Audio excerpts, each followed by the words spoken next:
Olá pessoal, nesse vídeo nós vamos continuar conversando sobre o algoritmo Branch and Bound, mas dessa vez nós vamos falar do Branch and Bound aplicado em programação inteira. Eu vou tentar mostrar para vocês alguns gráficos e um pseudocódigo para explicar melhor como esse algoritmo funciona, tá bom? Então vamos lá, vamos para os slides. Branch and Bound, esse BNB aí que vocês estão vendo no começo, em programação inteira. Então vamos lá. No último vídeo, nós aplicamos o algoritmo Branch and Bound, um algoritmo específico para resolver o problema da mochila. Nós tínhamos aí um algoritmo guloso que resolvia a relaxação linear e um algoritmo guloso, uma heurística gulosa, para gerar soluções viáveis. E é um exemplo rico porque nós podemos ver aí a poda por inviabilidade, aconteceu aqui, e também a poda por limite, que aconteceu aqui. Nesse exemplo que nós vimos, só tivemos uma poda por limite.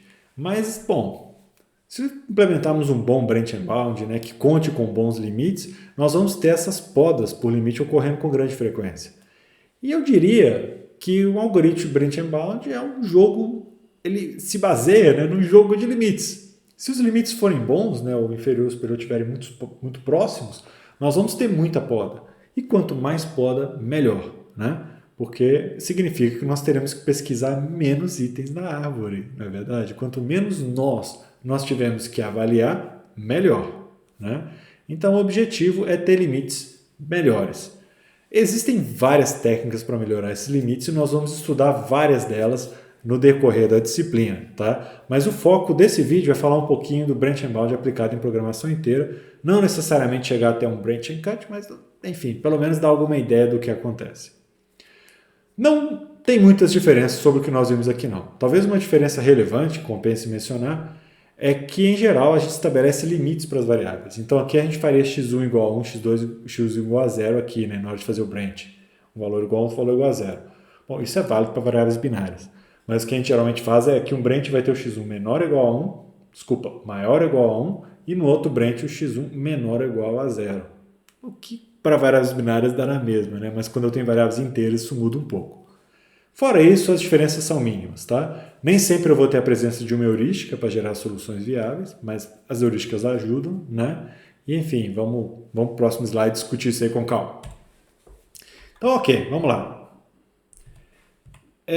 Aqui nós temos um modelo que a princípio era inteiro, mas eu relaxei as restrições de integralidade, ou seja, eu estou aqui com a relaxação linear, em que as variáveis não são inteiras, mas são não negativas. Eu tenho um modelo simples com duas restrições. Se nós plotarmos esse modelo, que só tem duas variáveis, dá para fazer fácil, Então aqui as duas restrições, e tal. E se eu resolver na otimalidade, eu vou chegar nesse pontinho aqui. Então esse ponto, essa estrela aqui, corresponde à solução ótima da relaxação linear do problema que eu vou querer resolver. Tá bom? Eu já apresentei para vocês aqui com as restrições relaxadas. Restrições de integralidade relaxadas. Vamos dar uma olhada nessa solução. Olha, essa solução aqui, eu chutaria que tem alguma coisa de 3,5 para o x1, e talvez 1,5 para o x2. Com certeza, o valor de x1 está entre 3 e 4 e o valor de x2 está entre 1 e 2. Ou seja, tanto o x1 quanto o x2 assumiram valores fracionários nessa solução ótima aqui. Essa é a solução ótima do problema relaxado, da relaxação linear. Ok? Se eu quiser resolver o problema inteiro e eu quiser aplicar Branch and Bound, o que a gente vai fazer? Nós vamos aplicar o branch, nós vamos ramificar, vamos dividir esse problema em dois subproblemas. Aqui eu tenho duas variáveis x1 e x2 que estão assumindo valores fracionários. Eu poderia escolher uma delas. Vou, por exemplo, escolher x1 e vou dividir o meu problema em dois subproblemas. Qual que é a ideia? A ideia é que a gente faça isso daqui, olha. Olha só. Quem são meus dois subproblemas? Um deles vai ser com x1 menor ou igual a 3 e o outro vai ser com x1 maior ou igual a 4. É exatamente o que nós fizemos no vídeo passado. A diferença é que no vídeo passado as variáveis eram binárias. Quando eu falo que x1 é menor ou igual a 0 e a variável é binária, é a mesma coisa que falar x1 igual a 0. x1 maior ou igual a 1 com variável binária é a mesma coisa que x1 igual a 1, concordam? Só que aqui as variáveis não são binárias nesse exemplo, elas são inteiras.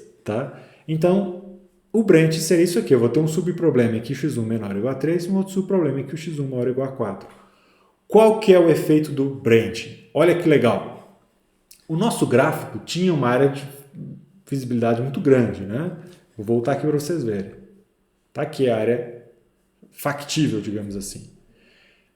Ao fazer branch em x1, eu retirei todas as soluções fracionárias aqui com x1 entre 3 e 4. Então, os valores fracionários entre 3 e 4 foram removidos. Eles não serão mais considerados. Eu tenho dois subproblemas, um que pega essa área verde aqui, ó, né, que eu estou marcando, e o outro que pega essa áreazinha pequenininha aqui, na verdade. Então, aí meus dois subproblemas. Então, percebe qual que é o efeito do branch, né? A gente corta um pedacinho ali da área de factibilidade, a gente tira um monte de soluções fracionárias ao fazer essa ramificação.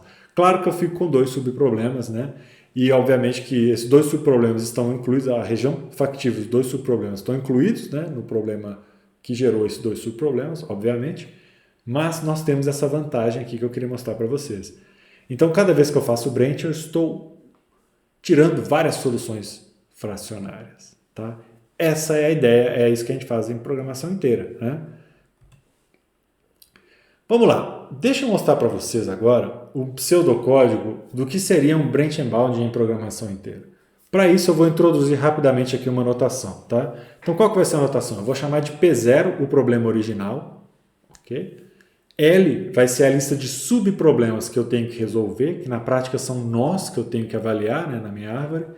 Esses subproblemas vão ser o quê? Vão problemas criados a partir de P0 com limites inteiros para as variáveis. Né? Ou seja, eu vou pegar uma variável e falar que ela é menor ou igual a alguma coisa, maior ou igual a alguma coisa, igualzinho nós fizemos agora. Tá bom? Eu vou chamar de P barra, toda vez que aparecer essa barra aqui, vai ser a relaxação linear do problema P. Ou seja, o problema P sem as restrições de integralidade. Tá bom? Z estrela aqui vai ser o custo da melhor solução inteira encontrada até o momento. E esse Z com o tio aqui em cima vai ser o limite dual, ou seja, o limite inferior, né, no caso de minimização, tá? Obtido, por exemplo, pela solução da relaxação linear de P. Né? Finalmente, esse X tio aqui vai ser o vetor de solução da última resolução de P bar. Okay? Qualquer coisa eu faço referência aqui de novo a essa notação para ficar claro. Mas essa é a notação utilizada e aqui está, moleza, o algoritmo branch and bound para a programação inteira. Vamos lá, vamos passo a passo, porque isso aqui é fácil de implementar, tá? Inclusive vocês farão isso na aula prática. Para inicializar, eu começo essa minha lista de subproblemas contendo o problema original. Tá? Então a lista tem só o problema original e pronto. E o Z estrela, que é a melhor solução conhecida, eu começo em infinito, porque aqui eu estou tratando de um problema de minimização, tá bom? Se fosse um problema de maximização, eu colocaria menos infinito. Ou, dependendo das circunstâncias, poderia colocar até zero, mas aí depende se o problema, né, vai aceitar zero como uma solução factível. Se eu conhecer uma solução viável, eu coloco o valor da solução viável, sem dúvidas, tá bom? Então, essa é a fase de inicialização. Então, vamos selecionar o subproblema. Se a minha lista estiver vazia, acabou. O algoritmo finaliza. Se não, eu vou selecionar um problema P pertencente a L, né? E vou retirar esse problema P de L, tá bom? Então, P vai ser o subproblema que eu vou resolver nessa iteração, que, claro, no início vai corresponder ao problema original, P0, né? Agora o que eu vou fazer? Eu vou resolver a relaxação linear desse problema. Então, esse Z tio aqui vai ser o custo ótimo de P barra, ou seja, o custo ótimo da relaxação linear do problema P. Se ao resolver a relaxação linear eu descobrir que o problema P, né, ou seja, o problema P barra, que é a relaxação linear, é inviável, ou que esse custo aqui, Z tio aqui, né, for maior ou igual ao Z estrela, então eu vou para a seleção do subproblema. Ou seja, eu faço pruning, eu faço poda. Então tem duas possibilidades de poda, lembram, né? A primeira é inviabilidade, a segunda é limite. Então estou testando aqui, ó, se o problema é inviável ou se o limite que eu obter mostra que aquela ramificação não é frutífera, eu não vou obter nada bom dali, então eu faço poda. Poda basicamente é voltar aqui para a seleção do subproblema, tá bom? Bom, se essa condição não for verdadeira, eu faço o teste de integralidade. É o que? Avaliar se a solução ótima de P barra, ou seja, da relaxação linear de P, não tem variáveis com valores funcionários. Se for o caso, se a solução é inteira, então o que eu vou fazer? Eu vou verificar se o valor dessa solução é melhor do que a melhor solução que eu conheço até o momento. Se for, eu atualizo a melhor solução. Porque se eu entrar dentro desse se aqui, significa que eu achei uma solução inteira. eu vou ver se ela é melhor que a melhor que eu tenho. Se for, eu atualizo. Se não for, eu não faço nada aqui, né, e vou para a seleção de subproblema. Ou seja, se a solução é inteira, não tem por que continuar buscando embaixo. Né? Volto aqui para o subproblema. Se nenhuma das condições aqui for verdadeira, eu continuo e vou para a ramificação, que é o momento em que a gente faz o branch. Né? O que é fazer o branch? Ora, é escolher uma variável fazer branch, em geral uma variável com valor fracionário, né? E aí o critério de seleção dessa variável é bastante importante, né? Eu não estou especificando nenhum critério aqui agora, mas certamente é algo relevante, né? Discutiremos isso depois. E aí eu vou gerar dois subproblemas. Um subproblema P' e um subproblema P duas linhas. Em P' eu vou ter o problema P com a restrição adicional de que xj tem que ser menor ou igual do que o piso do valor de xj na solução atual, né? Esse x tio aqui diz respeito à solução da relaxação linear que eu acabei de obter. E eu sei que a variável está com valor fracionário ali, né? Portanto, eu vou fazer xj menor ou igual a esse valor aqui, ao piso dele. E no outro problema, o xj vai ser maior ou igual ao teto dele.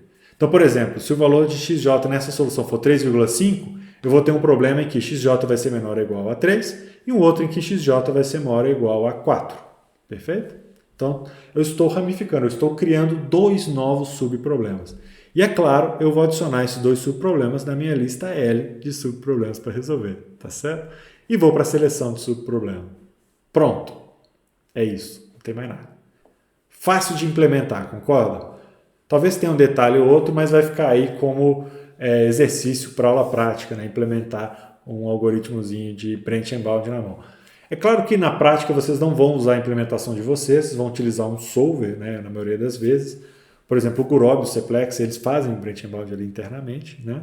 Então a gente não tem muito com o que se preocupar. De qualquer forma, eu queria mostrar esse pseudocódigo porque eu acho que ele está bem claro, né? Eu tomei bastante cuidado para deixá-lo bem claro, bem fácil de entender. E aí nós nos falamos então na aula prática. Um abraço para vocês, até daqui a pouco na prática. Tchau!